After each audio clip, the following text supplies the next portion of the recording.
हरे कृष्णा। कैसे हो आप सभी लोग? आशा करती हूँ आप सभी परम मंगल में हो गए, स्वस्थ हो गए, अच्छे हो गए। सबसे पहले आप सभी को अपरा एकादशी की अनंत और अनंत शुभकामनाएं।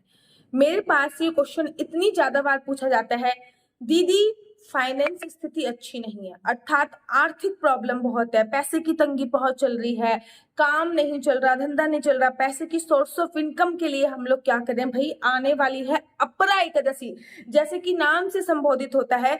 अपरा एकादशी का व्रत रखने से आपको अपार धन संपदा की प्राप्ति होती है। देखो, अगर आपके मन में धन संपदा की चाह है तो अपरा एकादशी का व्रत रखने से अपार धन संपदा की प्राप्ति होगी। अगर आपके मन में भक्ति की चाह है तो अपरा एकादशी का व्रत रखने से आपको अपार भक्ति की प्राप्ति होगी। अगर आपके मन में शक्ति की चाह है कि भैया मेरा जो शारीरिक जो कष्ट है, कभी कमर में दर्द, कभी हाथ में दर्द, कभी पैर में दर्द, तो आपको अपार शक्ति की प्राप्ति होगी। अपरा एकादशी बहुत सर्वोत्तम एकादशी होती है।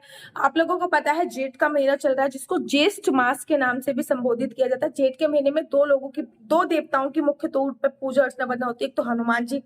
जेठ के महीने में जितने भी मंगलवार पड़ते हैं सबको बड़े मंगलवार के नाम से संबोधित किया जाता है कि बड़का मंगलवार है, अर्थात बड़ा मंगलवार है। सबको बड़े मंगलवार के नाम से संबोधित किया जाता है। तो जेठ के महीने में मंगलवार की बहुत बड़ी महिमा कही गई है। ऊपर से जेठ के महीने में भगवान सूर्य की पूजा अर्चना वंदना करने का बड़ा सर्वोत्तम नियम बोला गया है।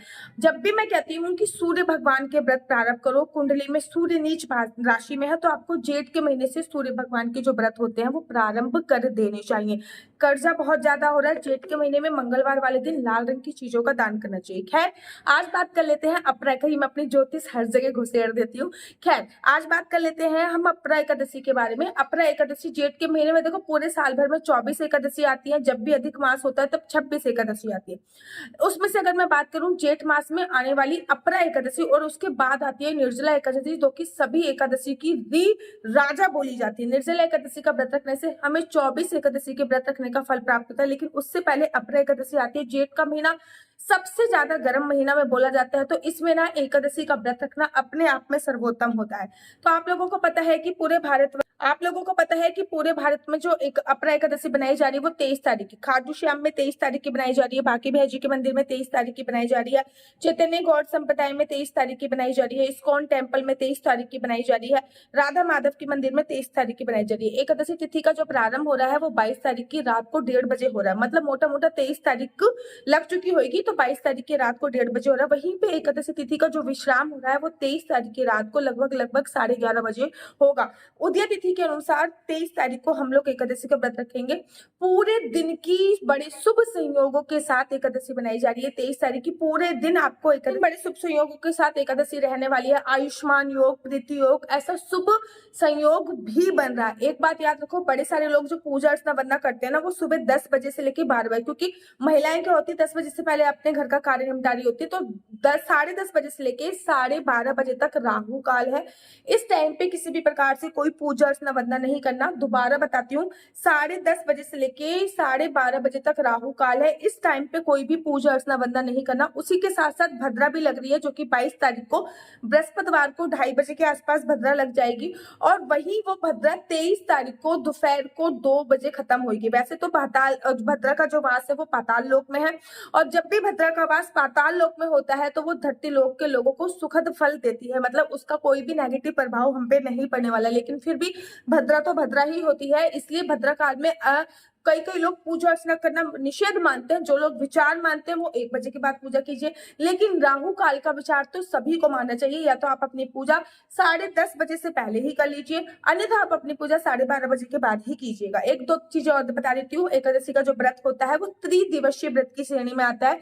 3 दिन तक व्रत नहीं रखा जाता, लेकिन 3 दिन तक व्रत के नियम लागू होते हैं। जैसे कि 10वीं तिथि पे संपूर्णतः ब्रह्मचर्य का पालन करना चाहिए। किसी भी प्रकार से कोई मांस, मदिरा, लहसुन, प्याज का सेवन नहीं करना चाहिए। 10वीं तिथि पे सूर्यास्त के बाद भोजन नहीं करना चाहिए। 10वीं तिथि पे मसूर की दाल, बैगन, मूली, गाजर का उपयोग नहीं करना चाहिए।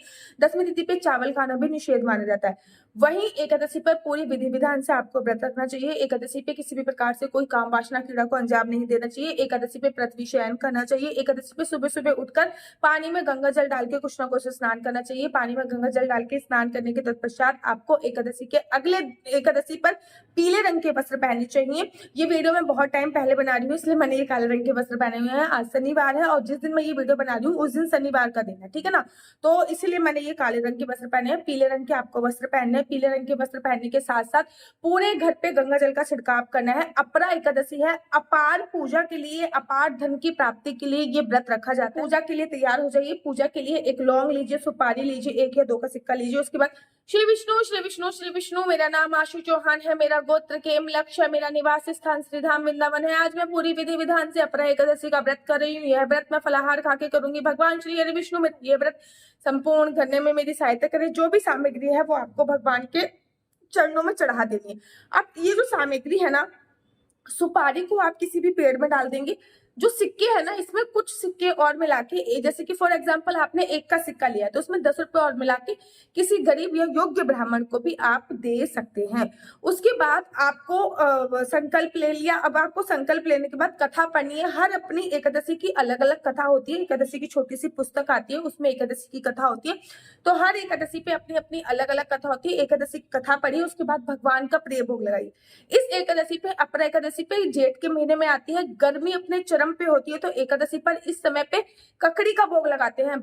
साउथ की तरफ ना, पुणे महाराष्ट्र की तरफ खीरे को भी ककड़ी ही बोला जाता है। तो इस एकादशी पे भगवान को ककड़ी का भोग लगाइए। अर्थात जिस भी चीज में जल तत्व ज्यादा होता है, जैसे कि तरबूज हो गया, खरबूजा हो गया, खीरा हो गया, ककड़ी होगी, इनका भोग आपको भगवान को अवश्य और अवश्य लगाना चाहिए। कहते हैं इनका भोग भगवान को लगाने से आपको बिल्ली की योनि से मुक्ति प्राप्त हो जाती है। उसके बाद आप आरती कीजिए। फिर उसके बाद भगवान से प्रार्थना कीजिए, जो भी आपकी मनोकामना, जैसे कि धन की मनोकामना की, भगवान आज मैं अपरा एकादशी का व्रत कर रही हूँ, भगवान मेरा घर धन भंडार से भर दे। भगवान आज मैं अपरा एकादशी का व्रत कर रही हूँ, भगवान मेरे को अपार धन संपदा दे। उसके बाद तुलसी माता के पास आइए। तुलसी माता की पूजा अर्चना वंदना कीजिए। पहले दीपक प्रज्वलित कीजिए तुलसी माता पे, फिर दंडवत प्रणाम कीजिए। अब आप डेली अगर 4 परिक्रमा करते हो तो एकादशी वाले दिन कम से कम 11 परिक्रमा करिए। वहीं पे बैठ के आपके गुरु ने जो मंत्र दिया है उस मंत्र का जाप कीजिए। अगर आपके द्वारा आपके गुरु ने कोई मंत्र नहीं दिया तो आप ऐसे भी कर सकते हो कि आप ओम नमो भगवते वासुदेवाय, ओम नमो भगवते वासुदेवाय का भी जाप कर सकते हो। पूरे दिन किसी की निंदा चुगली नहीं करनी होती है। दिन में सोने की मनाही होती है। कुछ ऐसा भी कर सकते हो, 10 बजे से पहले पूजा वगैरह अर्चना वगैरह कर लीजिए, संकल्प ले लीजिए, कथा पढ़ लीजिए, अपने घर की पूजा कर लीजिए। 12 बजे के बाद भी आप तुलसी माता की पूजा अर्चना वंदना कर सकते हो, लेकिन ये 10:30 बजे से लेकर और 12:30 बजे तक कृपया करके कोई भी पूजा अर्चना वंदना मत कीजिए। इस टाइम पे राहु काल है, राहु काल में किसी भी प्रकार से कोई भी पूजा अर्चना वंदना नहीं होती है। इस बात का आपको विशेष तौर पे ध्यान देना चाहिए। उसके बाद शाम की पूजा का वक्त हो जाता है। घर के मुख्य द्वार पे 2 दीपक जरूर जलाइए। तुलसी मैया पे 1 दीपक जरूर जलाइए। एकादशी की व्रत में ना सुबह की पूजा का इतना विशेष महत्व नहीं होता जितना शाम की पूजा में। रात्रि जागरण का एकादशी पे बड़ा विशेष महत्व होता है, लेकिन भैया ये कलयुग है। मैं तो 11-12 बजे के बाद मेरी तो आंखें मिचने लगती है, मैं सोने लगती हूँ। तो मैं क्या करती हूँ, जब मैं सोने लगती हूँ तो मैं शाम की पूजा करते वक्त एक अखंड जोत जला देती हूँ। अगर बड़ी एकादशी है तो मैं पूरे दिन ही अखंड जोत जला के रखती हूँ। अगर एकादशी बड़ी नहीं है तो मैं शाम के समय एक अखंड जोत जला देती हूँ, जो कि पूरी रात जलती रहती है। मैं तो सो जाती हूँ लेकिन मेरी साक्षी अखंड जोत जलती रहती है। अगले दिन 24 तारीख को सही समय पे आपको व्रत का पालन करना है। हरिवासन समय निकलने के बाद ही आपको व्रत का पालन करना है। तो 23 तारीख को बहुत धूमधाम से एकादशी बनाई जा रही है। व्रत के पालन के विषय में मैं दूसरी वीडियो में बताऊंगी। मेरा नंबर आपको नीचे स्क्रीन पे दिख रहा होगा। मेरा नंबर है 4/9-20-25-65। I repeat again, 4/9-20-25-65। आपका बच्चा जॉब करेगा या बिजनेस करेगा? बिजनेस करेगा तो किस फील्ड में बिजनेस करेगा? जॉब करेगा तो किस सेक्टर में जॉब करेगा? क्या है आपके बच्चे का लकी नंबर? क्या है आपके बच्चे का लकी कलर? क्या कुंडली में सरकारी नौकरी का योग है? क्या कुंडली में संतान प्राप्ति का योग है? क्या कुंडली के अनुसार विदेश जाने की संभावना है? आपका मकान कब बनेगा? आपके पुत्र या पुत्री का विवाह कब होगा? आपको संतान प्राप्ति कब होगी? संतान प्राप्ति के लिए शुभ मुहूर्त, वाहन खरीदने के लिए शुभ मुहूर्त, मकान खरीदने के लिए शुभ मुहूर्त भी आप मेरे से इस नंबर पे निकलवा सकते हैं। याद रखिए, कुंडली देखना बिल्कुल भी फ्री नहीं है। कुंडली देखने के थोड़े से चार्जेस है इस नंबर। राधे राधे आप सभी को। एकादशी स्पेशल पैकेज आ चुका है आप लोगों के लिए, और एकादशी स्पेशल पैकेज में सबसे पहले होती है एकादशी की पुस्तक। तो ये एकादशी की पुस्तक जो है वो आप लोगों को मिल रही है, जिसमें सभी प्रकार की सभी एकादशी की जो कथाएं हैं वो आप लोगों को मिल जाएंगी। कि कौन सी कथा है, उद्यापन विधि मिल जाएगी, एकादशी मैया की आरती मिल जाएगी और विष्णु भगवान जी की भी आरती मिल जाएगी। कौन से एकादशी पे भगवान को कौन सा भोग लगाना है ये भी आप लोगों को प्राप्त हो जाएगा। साथ ही के साथ इसके साथ आप लोगों को माला झोली मिल रही है।